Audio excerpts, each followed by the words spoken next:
सुप्रभात सगळ्यांना नमस्कार. जय भीम, जय Maharashtra. India unlimited in digital news चॅनलमध्ये सगळ्यांचं स्वागत आहे. तुम्हाला माहीत आहे, India unlimited in digital news channel हा जो चॅनल मी 8 मार्चला उघडला, महिला दिनी. तोही माझ्या मिसेसच्या आग्रहाखातर, कारण की महानगरपालिकेमध्ये 6 मार्चला झालेली घटना, त्याच्यामध्ये आलेले पत्रकार अंगावरती. मी एक सेवानिवृत्त कार्यकारी अभियंता आणि अतिक्रमण आणि बांधकामांच्या नियंत्रणाबाबत एका बांधकामासंबंधी अतिक्रमण तक्रार करायची होती आणि त्या अनुषंगाने पत्रकार परिषदेमध्ये मी हात वर केला होता. तेव्हा त्या काही पत्रकार संघाचे अध्यक्ष आनंद कांबळे, आंबेडकरी समाजाचे म्हणजे माझ्याच समाजाचे, ते अचानक अंगावर आले आणि चला चला चला चला म्हणू लागले. तर असं अपमान केल्यासारखं झाल्यामुळे मी पत्रकार परिषदेत गोंधळ घातला आणि सर्व पत्रकारांना हाकलून लावायला सांगितले आणि सगळे पत्रकार माझ्या अंगावर आले.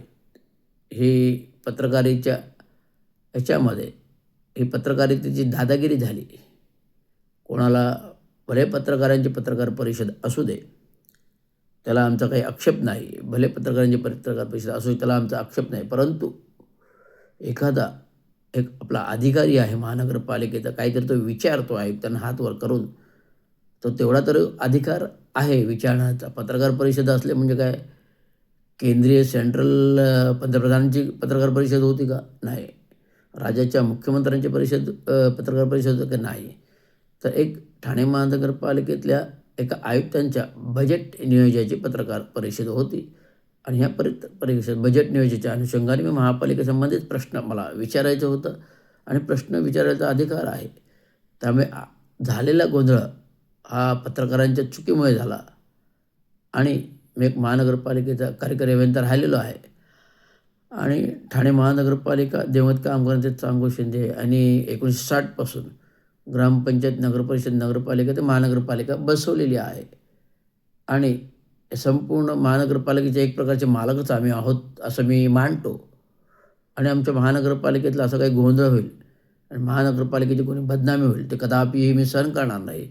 त्यामुळे महाराष्ट्र म्युनिसिपल कर्मचारी युनियनच्या वतीने त्यावेळेस त्यांचा निषेध केला.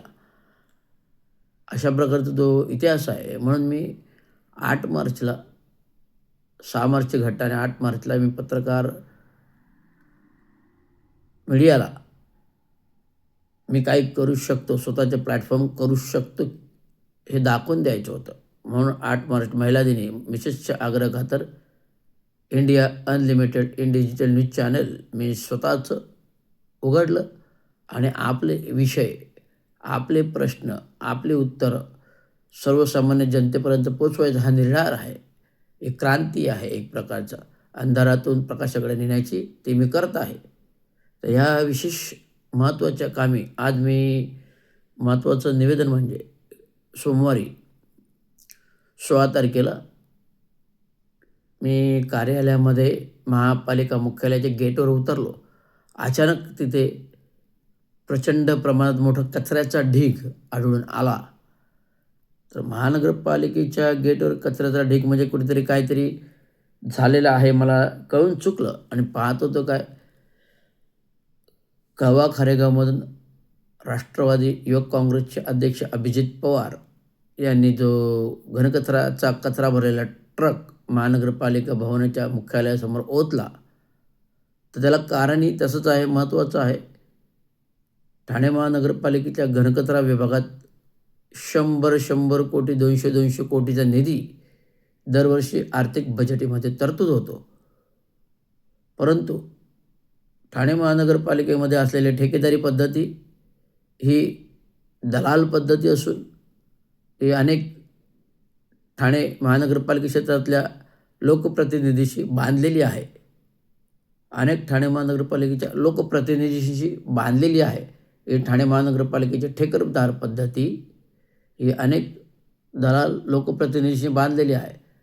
त्यामुळे हे ठेकेदार केवळ काम न करता खोटी बिले काढतात, काम न करता घनकचरामध्ये खोटी बिलं काढतात आणि आलेले पैसे ठेकेदारीबद्दल काम करणारे कॉन्ट्रॅक्ट बेसिसवरचे कामगारांना ज्या ठेकेदाराकडे ज्या कॉन्ट्रॅक्टर टेंडरकडे काम करत आहेत त्यांना वेतनही देत नाही, मिनिमम वेजेसही देत नाही.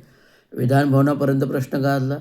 अनेक ठिय्या आंदोलने महानगरपालिकेच्या गेटवर झाली, परंतु त्याच्यामध्ये काही सुधारणा येत नाही. कारण की 24 जूनला सफाई आयोग आले होते.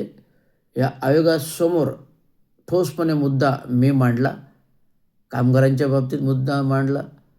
आयुक्त होते, अतिरिक्त आयुक्त होते, उपायुक्त मुख्यालय होते, घनकचराचे उपायुक्त होते. या सर्व प्रशासकीय मंडळी, घनकचराचा स्टाफ होता, स्वच्छता निरीक्षक होते. यांच्यासमोर सर्व काही 4-5 युनियनचे प्रतिनिधी होते. यांच्यासमोर हा प्रश्न विचारला आणि सफाई आयोगने तात्काळ निर्णय दिला की असे कोणी ठेकेदार असतील तर त्यांना काय यादीत टाकण्यात यावे आणि ह्यापुढे त्यांना काम देण्यात येऊ नये असे चाचपणी करण्यास सांगून सक्त आदेश दिले उपायुक्त घनकचरांना. तर त्याप्रमाणे उपायुक्त घनकचरा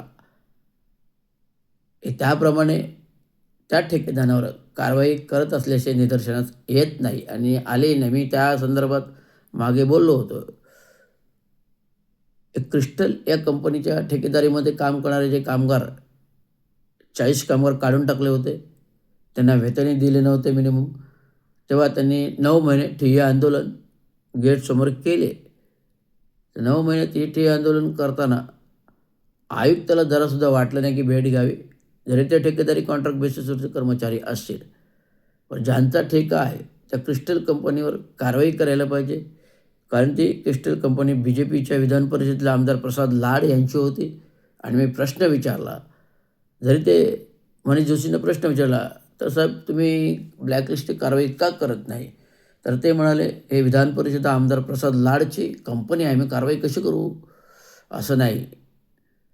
नियमानुसार जो ठेकेदार आहे चुकीचं काम करतो, नियम तोडतो, नियमावली तोडतो, कॉन्ट्रॅक्टर लोकांना वेतन देत नाही, अशावर ब्लॅकलिस्टची कारवाई झालीच पाहिजे.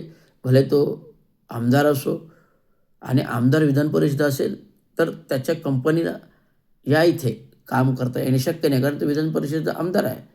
शासन नियमावली, महाराष्ट्र शासन GR अध्यादेश यानुसार ठेकेदारावर कारवाई झाली पाहिजे आणि आमदारावर गुन्हा झाला पाहिजे. तर प्रसाद लाड क्रिस्टल कंपनीचे जे कोणी आहेत त्यांच्यावर गुन्हा दाखल झाला पाहिजे. आणि तसंच ठाण्यातील नवनिर्वाचित खासदार नरेश म्हस्के हे सुद्धा ओम दिगंबर संस्थेवर ठेकेदारी आहे आणि त्यांचीसुद्धा खासदारकी रद्द झाली पाहिजे असं मी पत्र राष्ट्रपती आणि राज्यपाल यांना देणार आहे. तर याबाबत हे का जो भ्रष्टाचार बोकाळला आहे हा लोकप्रतिनिधी आणि ठेकेदार यांच्या संगमताने होतो आणि दरवर्षी 100 कोटी 200 कोटी रुपये खर्च होतो, परंतु कॉन्ट्रॅक्ट बेसिस कर्मचाऱ्यांना पगार मिळत नाही.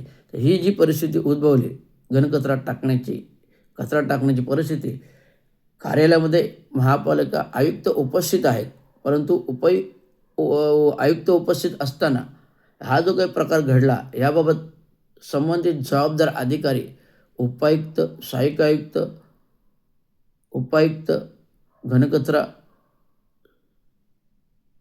सहाय्यक आयुक्त डॉक्टर राणी असेल, उपायुक्त मनीष जोशी असेल आणि कोणी सहाय्यक आयुक्त असेल, स्वच्छता निरीक्षक असेल, या सर्वांना जबाबदार धरून तात्काळ निलंबनाची कारवाई, आठवड्यात कारणे दाखवा नोटीसची कारवाई ही झालीच पाहिजे. शासन नियमावली आहे, असं जेव्हा प्रकार घडतो ते कारवाई झाली पाहिजे. आणि ठेकेदारी पद्धत पूर्णतः बंद करून पूर्वीची कामगार पद्धती चालू करावी.